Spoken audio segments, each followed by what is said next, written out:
नमस्कार। आकाशवाणी से प्रस्तुत है समाचार प्रभात।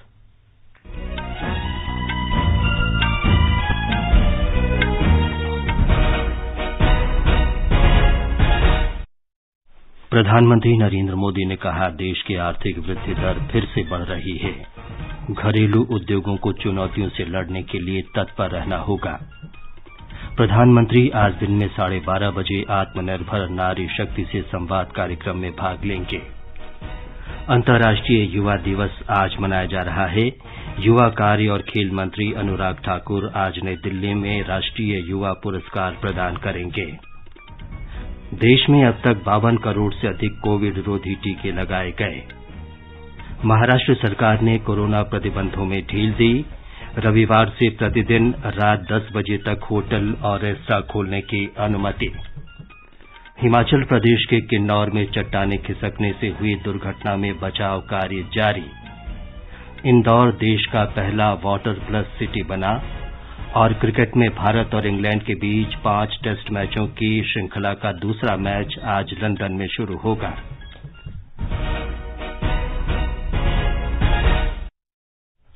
समाचार प्रभात में रवि कपूर के साथ मैं विमलेंदु पांडे। देश भर में 18 वर्ष से अधिक आयु वर्ग के लिए सरकारी केंद्रों में निःशुल्क कोविड टीकाकरण अभियान जारी है। युवाओं से आग्रह है कि टीका जरूर लगवाएं और अन्य लोगों को भी इसके लिए प्रोत्साहित करें। जब तक आवश्यक न हो, घर से बाहर न निकलें और सुरक्षा के 3 सरल उपायों का पालन करें। मास्क लगाएं, 2 गज की सुरक्षित दूरी बनाए रखें और हाथ और चेहरा साफ रखें। कोविड संबंधी जानकारी और मार्गदर्शन के लिए राष्ट्रीय हेल्पलाइन नंबर 011-23978-8046 और 1075 पर संपर्क करें। अब समाचार विस्तार से। प्रधानमंत्री नरेंद्र मोदी ने कहा है कि आजादी के अमृत महोत्सव के अवसर पर आत्मनिर्भर भारत के सपने को साकार करने का दायित्व उद्योग जगत पर है। वीडियो कॉन्फ्रेंस के माध्यम से कल भारतीय उद्योग परिसंघ CII की वार्षिक बैठक को संबोधित करते हुए उन्होंने कहा कि कोविड महामारी के दौरान देश ने देखा है कि किस प्रकार सरकार और उद्योग जगत ने मिलकर काम किया। कार्यक्रम के दौरान प्रधानमंत्री 4 लाख स्व सहायता समूहों को 1000।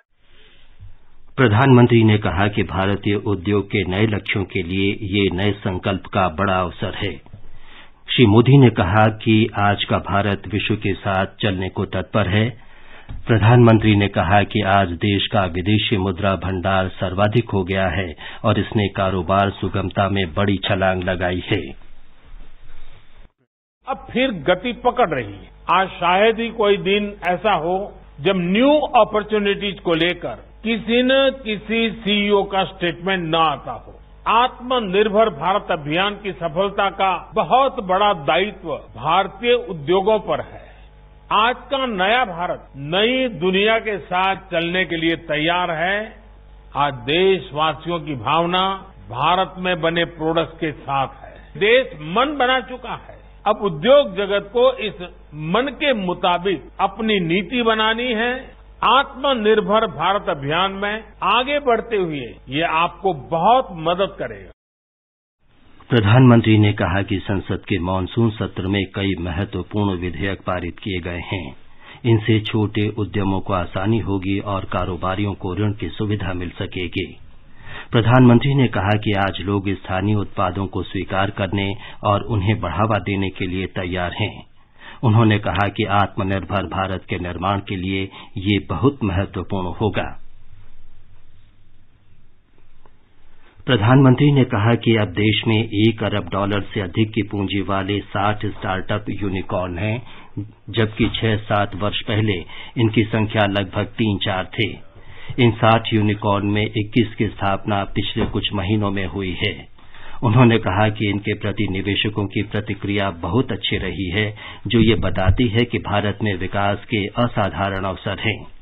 प्रधानमंत्री ने कहा कि टोक्यो ओलंपिक में सबने देखा कि युवा विश्वास से भरे हैं और वे बड़े लक्ष्य निर्धारित करने तथा उन्हें पाने की दिशा में काम करने को तत्पर हैं।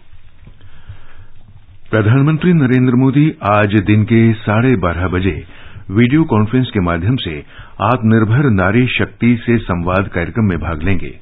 श्री मोदी दीनदयाल अंत्योदय योजना, राष्ट्रीय ग्रामीण आजीविका मिशन के अंतर्गत महिला स्व सहायता समूह के सदस्यों से बातचीत करेंगे। आयोजन के दौरान प्रधानमंत्री देश भर के महिला स्व सहायता समूह की सदस्यों की सफलता की गाथा और कृषि आजीविका व्यापक बनाने से संबंधित पुस्तिका जारी करेंगे। केंद्रीय ग्रामीण विकास और पंचायती राज मंत्री गिरिराज सिंह, खाद्य प्रसंस्करण उद्योग मंत्री पशुपति कुमार पारस, ग्रामीण विकास राज्य मंत्री साध्वी निरंजन ज्योति और फग्गन सिंह कुलस्ते, पंचायती राज राज्य मंत्री कपिल मोरेश्वर पाटिल और खाद्य प्रसंस्करण उद्योग राज्य मंत्री प्रहलाद सिंह पटेल भी इस अवसर पर उपस्थित रहेंगे। ब्यौरा हमारे संवाददाता से।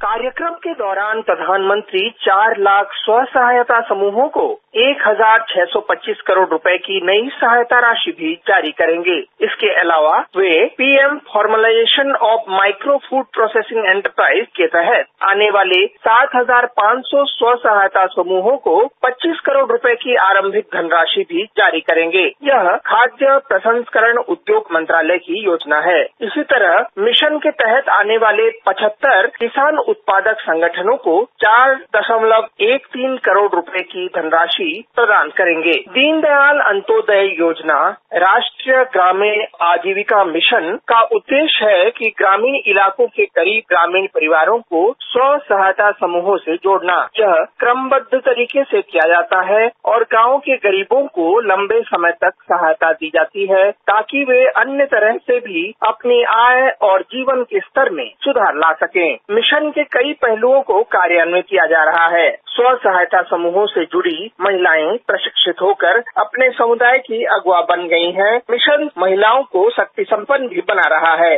अनुपम मिश्र, आकाशवाणी समाचार, दिल्ली।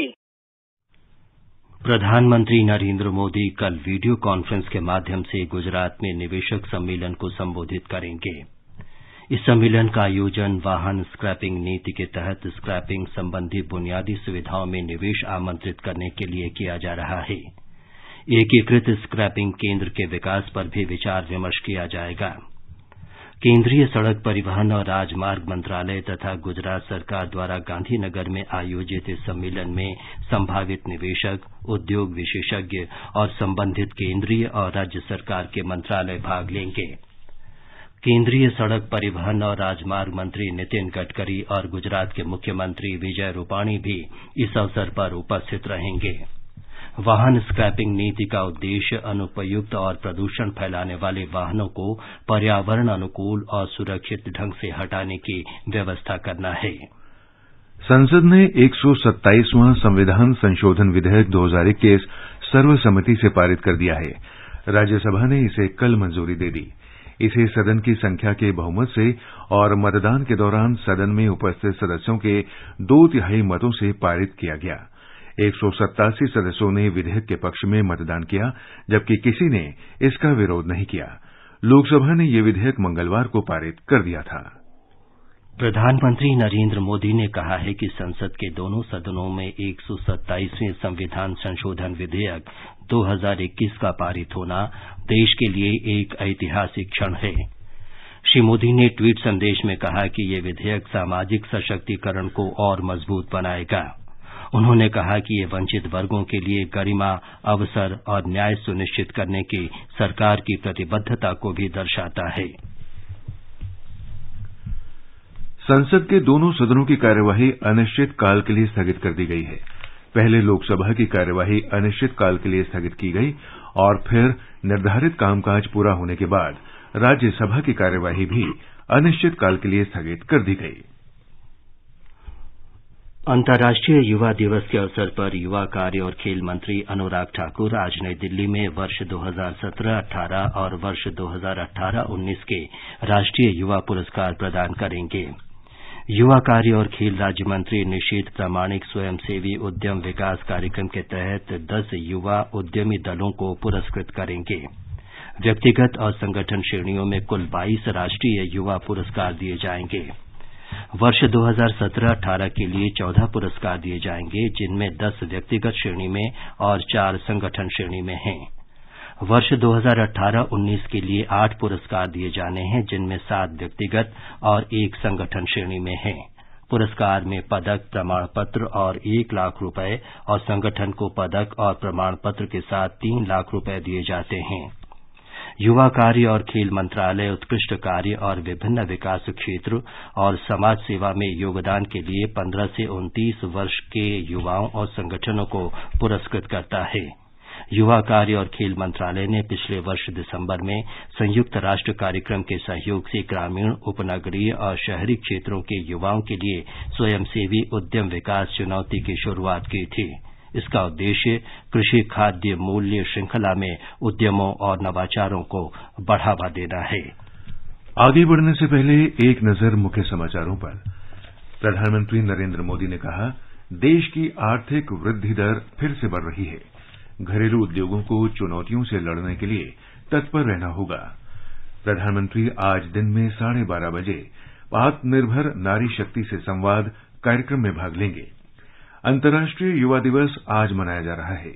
युवा कार्य और खेल मंत्री अनुराग ठाकुर आज नई दिल्ली में राष्ट्रीय युवा पुरस्कार प्रदान करेंगे। देश में अब तक 52 करोड़ से अधिक कोविड रोधी टीके लगाए गए। महाराष्ट्र सरकार ने कोरोना प्रतिबंधों में ढील दी। रविवार से प्रतिदिन रात 10 बजे तक होटल और रेस्तरां खोलने की अनुमति। हिमाचल प्रदेश के किन्नौर में चट्टाने खिसकने से हुई दुर्घटना में बचाव कार्य जारी। इंदौर देश का पहला वाटर प्लस सिटी बना। और क्रिकेट में भारत और इंग्लैंड के बीच 5 टेस्ट मैचों की श्रृंखला का दूसरा मैच आज लंदन में शुरू होगा। कोविड-19 से बचाव के आसान उपाय। मास्क लगाएं, 2 गज की सुरक्षित दूरी बनाए रखें, बार-बार हाथ धोएं, चेहरा साफ रखें और टीका जरूर लगवाएं।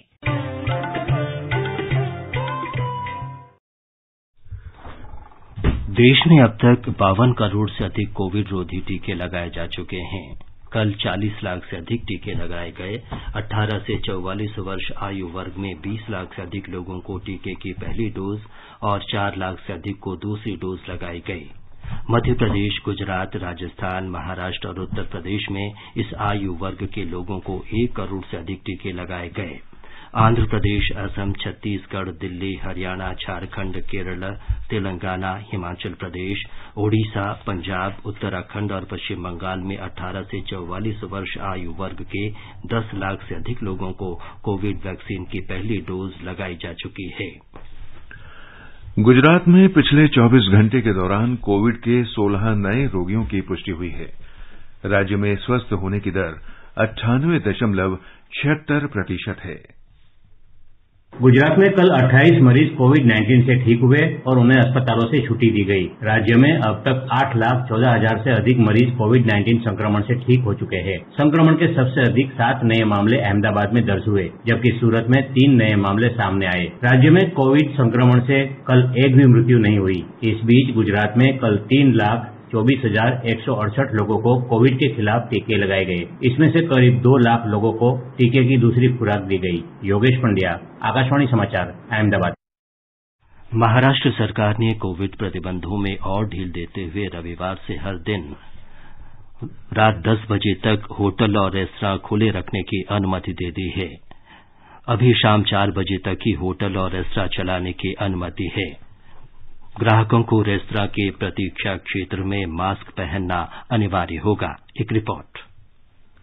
महाराष्ट्र सरकार ने कोविड-19 पाबंदियों में और ढील देने का फैसला किया है। ऐसे में 15 अगस्त से मॉल, रेस्तरां को 50% क्षमता के साथ रात 10 बजे तक खुल सकेंगे। हालांकि इसके साथ यह भी शर्त होगी कि सभी कर्मचारियों का पूरी तरह से टीकाकरण होना चाहिए। इसके अलावा दुकानें भी रात 10 बजे तक खुली रखने की अनुमति दी गई है। सरकार ने कहा कि स्पा और जिम को भी इस शर्त पर 50% क्षमता के साथ रात 10 बजे तक संचालित करने की अनुमति दी जाएगी कि इन प्रतिष्ठानों के सभी कर्मचारी दोनों टीके की दोनों खुराकें ले चुके हों। इंडोर खेलों की अनुमति होगी, लेकिन सिनेमा हॉल और उपासना स्थल अगले आदेश तक बंद रहेंगे। कुणाल शिंदे, आकाशवाणी समाचार, मुंबई। तमिलनाडु के स्वास्थ्य मंत्री एम सुब्रमण्यम ने कहा है कि राज्य में कोविड का डेल्टा प्लस स्वरूप नहीं फैला है। करूर में मीडिया से बातचीत में उन्होंने कहा कि 1 महीने पहले एक मृत व्यक्ति और 9 अन्य लोगों के नमूने से ये पुष्टि हुई है। राष्ट्रीय राजधानी दिल्ली में पिछले 24 घंटे के दौरान कोरोना संक्रमण के 37 नए मरीजों का पता चला। दिल्ली सरकार ने कहा है कि इस दौरान 76 लोग स्वस्थ हुए और 494 मरीजों का इलाज चल रहा है। पिछले 24 घंटे के दौरान 1,40,849 लोगों को कोविड रोधी टीका लगाया गया। दिल्ली में अब तक 1 करोड़ 9 लाख से अधिक कोविड रोधी टीके लगाए जा चुके हैं। विश्व स्वास्थ्य संगठन ने कहा है कि वो जल्द ही अन्य बीमारियों के इलाज में इस्तेमाल होने वाली 3 दवाओं का परीक्षण करेगा ताकि ये पता लगाया जा सके कि उनसे कोरोना संक्रमित मरीजों के इलाज में मदद मिल सकती है या नहीं। विश्व स्वास्थ्य संगठन ने कल एक बयान में कहा कि इन 3 दवाओं को कोविड के संभावित उपचारों के मौजूदा वैश्विक अध्ययन के अगले चरण में शामिल किया जाएगा। इन दवाओं का चयन एक स्वतंत्र आयोग द्वारा इस संभावना पर किया गया है कि इससे अस्पताल में भर्ती कोरोना संक्रमितों लोगों की मृत्यु रुक सकती है। इन दवाओं में मलेरिया की दवा आर्टेसुनेट, कैंसर की दवा इमैटिनिब और इन्फ्लिक्सिमैब शामिल है। इन दवाओं का अभी इस्तेमाल प्रतिरक्षी तंत्र की बीमारी से जूझ रहे लोगों के इलाज में किया जाता है। देश के स्वच्छ शहर इंदौर को देश का पहला वाटर प्लस सिटी घोषित किया गया है। इंदौर देश का पहला शहर है जो स्वच्छता की श्रेणी में 4 बार से गिना जा रहा है। मुख्यमंत्री शिवराज सिंह चौहान, ग्रामीण विकास और आवासन मंत्री भूपेंद्र सिंह ने इंदौर नगर निगम के अधिकारियों और कर्मचारियों के साथ आम जनता को भी इस कार्य के लिए बधाई दी। आधिकारिक जानकारी के अनुसार वाटर प्लस की चयन प्रक्रिया में देश के 84 शहर दावेदार थे, जिनमें से सिर्फ 33 शहरों को जमीनी सत्यापन के लिए उपयुक्त पाया गया। इंदौर शहर के लोगों की मेहनत रंग लाई और इस तरह इंदौर की उपलब्धियों में एक और सुनहरा पन्ना जुड़ गया। गौरतलब है कि स्वच्छ भारत मिशन शहरी के अंतर्गत देश के शहरों का विभिन्न स्वच्छता मानकों के आधार पर परीक्षण किया जाता है। इसमें ODF plus, ODF double plus और वाटर प्लस की श्रेणियां शामिल हैं। वाटर प्लस का प्रमाण पत्र उन शहरों को दिया जाता है जिन्होंने ODF डबल प्लस के सभी मानकों को पूर्ण किया हो। साथ ही आवासीय और व्यावसायिक प्रतिष्ठानों से निकलने वाले अपशिष्ट जल मल को जहां उपचार के बाद ही पर्यावरण में छोड़ा जाता हो। संजीव शर्मा, आकाशवाणी समाचार, भोपाल।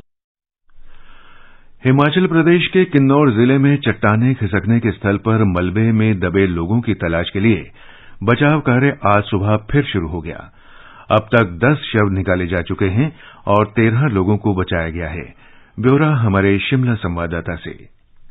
मलबे में दबे लोगों की तलाश के लिए एनडीआरएफ, आईटीबीपी, पुलिस और होमगार्ड का संयुक्त बचाव अभियान आज सुबह 6 बजे फिर से युद्ध स्तर पर चलाया गया। मलबे को हटाने के लिए भारी मशीनों को भी उपयोग में लाया जा रहा है। रेस्क्यू टीम मलबे में दबी HRTC बस को खोजने में लगी हुई है, लेकिन अब तक सफलता नहीं मिल पाई है। राज्य के इमरजेंसी ऑपरेशन सेंटर के अनुसार कल निगुलसारी में हुई इस भूस्खलन की घटना में करीब 25 से 30 लोग मलबे में वाहन सहित दब गए थे। इस बीच अब तक 13 लोगों को बचा लिया गया, जबकि 10 लोगों की इस घटना में मृत्यु भी हुई है। ज्यादातर मृतक किन्नौर के स्थानीय निवासी हैं। मुख्यमंत्री जयराम ठाकुर ने दुर्घटना पर गहरा दुख व्यक्त किया है और जिला प्रशासन को दुर्घटना में घायल हुए लोगों को फौरी राहत देने के निर्देश दिए हैं। संजीव सुंदरियाल, आकाशवाणी समाचार, शिमला। प्रधानमंत्री नरेंद्र मोदी ने कहा है कि हिमाचल प्रदेश के किन्नौर में भूस्खलन से हुई त्रासदी अत्यंत दुखद है। श्री मोदी ने ट्वीट संदेश में कहा कि दुख की इस घड़ी में उनकी संवेदनाएं आपदा में प्राण गंवाने वाले लोगों के परिवारों के साथ हैं। प्रधानमंत्री ने घायल लोगों के शीघ्र स्वस्थ होने की कामना की है। श्री मोदी ने हिमाचल प्रदेश में भूस्खलन में जान गंवाने वालों के निकटतम परिजन को प्रधानमंत्री राष्ट्रीय राहत कोष से 2-2 लाख रुपए और घायलों को 50-50 हजार रुपए की अनुग्रह राशि देने की घोषणा की है। बिहार में पटना, बक्सर, भोजपुर और मुंगेर सहित 12 जिलों में बाढ़ की स्थिति गंभीर होती जा रही है। गंगा नदी का जलस्तर निरंतर बढ़ रहा है और ये वर्ष 2016 में दर्ज अधिकतम 51.65 के आसपास पहुंच गया है। बाढ़ का पानी नए इलाकों की ओर तेजी से बढ़ रहा है। मुख्यमंत्री नीतीश कुमार ने बाढ़ प्रभावित जिलों के अधिकारियों को बढ़ते जलस्तर पर नजर रखने के निर्देश दिए हैं। उन्होंने प्रभावित इलाकों में राहत और बचाव कार्य तेज करने के भी निर्देश दिए हैं। सरकार ने बाढ़ राहत शिविरों में जन्म लेने वाली बच्ची को 15,000 रुपए और बच्चे को 10,000 रुपए देने की व्यवस्था की है। उन्होंने राहत शिविरों में पशुओं के लिए चारे की व्यवस्था करने के भी निर्देश दिए हैं। पटना में गंगा नदी के जलस्तर में प्रति घंटे 1 सेंटीमीटर की वृद्धि हो रही है। इससे गंगा के तटवर्ती जिलों में बाढ़ की स्थिति गंभीर हो गई है। पटना, मुंगेर और बक्सर समेत तटवर्ती जिलों के निचले इलाकों में रहने वाले लोगों को ऊंचे स्थानों पर जाने की सलाह दी गई है। मुख्यमंत्री नीतीश कुमार ने बाढ़ की गंभीर स्थिति को देखते हुए संबंधित जिलाधिकारियों को हालात पर नजर रखने का निर्देश दिया है। श्री कुमार ने राहत शिविर में रहने वाले लोगों को पका हुआ भोजन उपलब्ध कराने को कहा है। राहत कैंप में पशुओं के लिए चारा की व्यवस्था करने का भी निर्देश दिया गया है। राहत शिविर में जन्म लेने वाली बच्ची को 15,000 और बच्चे को 10,000 देने का आदेश दिया गया है। आकाशवाणी समाचार के लिए पटना से कृष्ण कुमार लाल। वार्षिक अमरनाथ यात्रा के सिलसिले में छड़ी मुबारक की स्थापना कल श्रीनगर के श्री अमरेश्वर मंदिर में पावन मंत्रोच्चार के साथ संपन्न हुई। 22 अगस्त को श्रावण पूर्णिमा के अवसर पर अमरनाथ यात्रा के लिए जाने से पहले तक भगवान शिव और देवी पार्वती का प्रतीक पावन छड़ी मुबारक मंदिर में दर्शन के लिए रखा जाएगा। श्रद्धालु कोविड दिशा निर्देशों का कड़ाई से पालन करते हुए सुबह 10 बजे से 11 बजे तक और फिर शाम 6 बजे से 7 बजे तक मंदिर में छड़ी मुबारक का दर्शन कर सकेंगे। इस महीने की 13 तारीख को नाग पंचमी के अवसर पर श्रीनगर के दशनामी अखाड़े में पारंपरिक छड़ी पूजा संपन्न होगी। जम्मू कश्मीर के उपराज्यपाल मनोज सिन्हा ने कल कुपवाड़ा जिले की बंगस घाटी में बंगस आवाम मेले का शुभारंभ किया। स्वतंत्रता दिवस के 75वें समारोह में ग्रामीण खेलों, स्थानीय प्रदर्शनों और अन्य गतिविधियों के लिए शानदार व्यवस्था के बीच इस मेले का भी आयोजन किया जाएगा। श्री सिन्हा ने कहा कि स्थानीय लोगों के बीच जश्न की भावना उन सभी लोगों के लिए करारा जवाब है जो जम्मू कश्मीर में शांति और विकास के माहौल को खराब करने की कोशिश करते हैं। ओडिशा के पुरी में विश्व प्रसिद्ध श्री जगन्नाथ मंदिर सोमवार को फिर से खुल जाएगा। आम श्रद्धालु 23 अगस्त से मंदिर में दर्शन के लिए जा सकेंगे। इस बारे में श्री जगन्नाथ मंदिर प्रशासन द्वारा कल फैसला लिया गया। और ब्यौरा हमारे संवाददाता से। सोमवार को मंदिर के फिर से खुलने के बाद मंदिर के पुजारी और पुरी शहर के निवासी पूरे सप्ताह दर्शन कर सकेंगे। इसके बाद 23 अगस्त से आम श्रद्धालुओं के लिए मंदिर में प्रवेश की अनुमति होगी। मंदिर प्रशासन द्वारा जारी मानक संचालन प्रक्रियाओं के अनुसार भक्तों को मंदिर परिसर में प्रवेश पाने के लिए अंतिम टीकाकरण प्रमाण पत्र या RT-PCR नेगेटिव रिपोर्ट दिखानी होगी। हालांकि सभी सप्ताहांतों पर और प्रमुख उत्सवों के अवसर पर आम श्रद्धालुओं के लिए मंदिर बंद रहेगा ताकि संक्रमण के फैलाव की आशंका रोकी जा सके। भुवनेश्वर से गिरीश चंद्र दास की रिपोर्ट के साथ समाचार कक्ष से मृगनयनी पांडे। स्वतंत्रता दिवस के उपलक्ष्य में हम आपको अर्थव्यवस्था के उन क्षेत्रों से संबंधित जानकारी दे रहे हैं जिनका नागरिकों के जीवन पर महत्वपूर्ण प्रभाव पड़ा है। आज श्रृंखला में शहरी विकास के बारे में रिपोर्ट प्रस्तुत की जा रही है। अमृत योजना 2015 से देश में लागू की गई है, जिसका उद्देश्य जलापूर्ति सुनिश्चित करने के साथ साथ जल निकासी और परिवहन प्रणाली में सुधार लाना है। इस योजना के तहत 3600 से अधिक परियोजनाओं का कार्य पूरा कर लिया गया है, जबकि 2000 से अधिक परियोजनाओं पर काम चल रहा है। 2015 से लागू की गई स्मार्ट सिटीज मिशन का उद्देश्य स्मार्ट समाधानों के माध्यम से शहरी बुनियादी ढांचे को मजबूत करना और नागरिकों को बेहतर जीवन प्रदान करना है। वहीं पिछले वर्ष कोविड लॉकडाउन के कारण प्रभावित रेहड़ी पटरी वालों की मदद के लिए प्रधानमंत्री पथ विक्रेता आत्मनिर्भर निधि योजना की शुरुआत की गई, जिसके तहत 10,000 रूपये तक का कार्यशील पूंजी ऋण दिया जा रहा है। इस योजना के तहत 43 लाख से ज्यादा आवेदन प्राप्त हुए हैं, जिसमें से लगभग 25 लाख आवेदन स्वीकृत किए जा चुके हैं। आनंद कुमार, आकाशवाणी समाचार, दिल्ली। भारत और इंग्लैंड के बीच 5 टेस्ट मैचों की श्रृंखला का दूसरा मैच आज लंदन में शुरू होगा। 8 अगस्त को पहले टेस्ट मैच के 5वें और अंतिम दिन का खेल लगातार वर्षा के कारण नहीं हो सका और मैच ड्रॉ घोषित किया गया। दोनों टीमों को 4-4 अंक मिले। लॉर्ड्स में आज का मैच भारतीय समयानुसार दोपहर 3:30 बजे शुरू होगा। ओडिशा सरकार ने कल राज्य के टोक्यो ओलंपिक खिलाड़ियों को सम्मानित किया। भुवनेश्वर में आयोजित विशेष समारोह में मुख्यमंत्री नवीन पटनायक ने हॉकी टीम के राज्य के 2 खिलाड़ियों वीरेंद्र लकड़ा और अमित रोहिदास को 2.5 करोड़ रुपए का नकद पुरस्कार और पुलिस उपाधीक्षक के पद पर नियुक्ति का पत्र सौंपा। भारत को 41 वर्ष के बाद ओलंपिक हॉकी में पदक मिला है। मुख्यमंत्री ने भारतीय महिला हॉकी टीम की राज्य की 2 खिलाड़ियों दीप ग्रेस एक्का और नमिता टोप्पो को भी सम्मानित किया। इन्हें 50-50 लाख रुपए का नकद पुरस्कार दिया गया। ओडिशा सरकार हॉकी को प्रोत्साहित करने में अग्रणी रही है। राष्ट्रव्यापी फिट इंडिया फ्रीडम रन के दूसरे चरण में हैदराबाद का नेहरू युवा केंद्र शनिवार को ऐतिहासिक चार मीनार से जिला स्तरीय फ्रीडम रन का आयोजन कर रहा है, जिसमें 75 प्रतियोगी भाग लेंगे। हैदराबाद की 75 कॉलोनियों में कई कार्यक्रम आयोजित किए जाएंगे, जिसमें 5000 से अधिक युवा भाग लेंगे। पिछले वर्ष फिट इंडिया फ्रीडम रन की शुरुआत की गई जब देश कोविड महामारी की चुनौतियों को सामना कर रहा था और कोविड संबंधी एहतियाती उपायों के साथ लोगों के स्वास्थ्य को बनाए रखने और सक्रिय रहने की आवश्यकता महसूस की जा रही थी। इस वर्ष फिट इंडिया फ्रीडम रन का दूसरा चरण गांधी जयंती से शुरू होगा। इस अभियान का उद्देश्य फिटनेस की डोज आधा घंटा रोज है। पंजाब के राज्यपाल और केंद्र शासित प्रदेश चंडीगढ़ के प्रशासक वीपी सिंह बदनौर आज चंडीगढ़ में सार्वजनिक साइकिल बाइक शेयरिंग परियोजना के पहले चरण का उद्घाटन करेंगे। नगर निगम आयुक्त और चंडीगढ़ स्मार्ट सिटी लिमिटेड के मुख्य कार्यकारी अधिकारी कमल किशोर यादव ने कहा है कि सार्वजनिक निजी भागीदारी के आधार पर परियोजना को 10 वर्षों के लिए smart bike tech private limited Hyderabad द्वारा संचालित किया जाएगा। ये समाचार हमारी वेबसाइट newsonair.gov.in/hindi पर उपलब्ध हैं।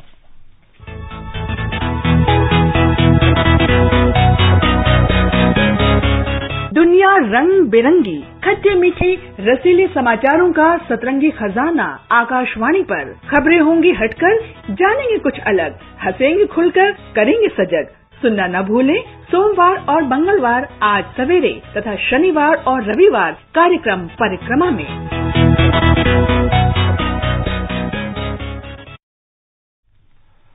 रवि, अब बताएं कि आज के समाचार पत्रों में क्या विशेष है। विमलेंदु संसद के मानसून सत्र के अनिश्चितकाल के लिए स्थगित किए जाने को अखबारों ने अहमियत दी है। जनसत्ता की सुर्खी है, मानसून सत्र 2 दिन पहले समाप्त। राज्यसभा में हंगामा, विपक्षी सदस्यों ने कागज फाड़े। उच्च सदन में 50 सुरक्षाकर्मियों का बनाया गया था घेरा। हंगामे के बीच बीमा विधेयक ध्वनिमत से पारित। अमर उजाला की टिप्पणी है, ओबीसी विधेयक पर मुहर लगते ही राज्यसभा में फिर विपक्ष का हंगामा, मर्यादाएं फिर टूटी। सरकार ने कहा कार्रवाई हो।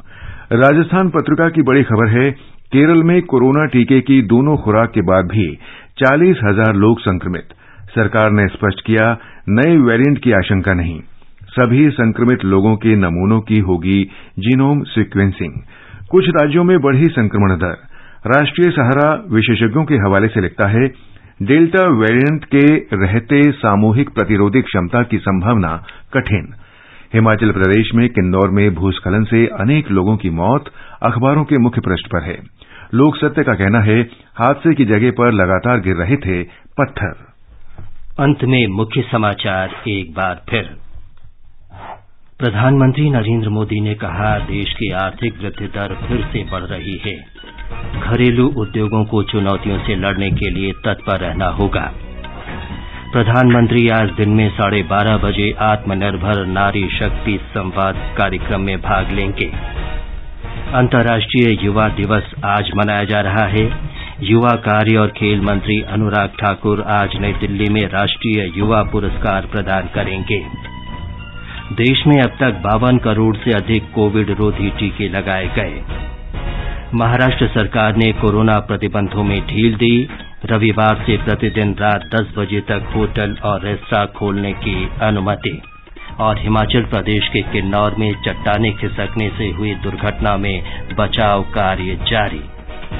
इसके साथ ही समाचार प्रभात का ये अंक समाप्त हुआ। नमस्कार।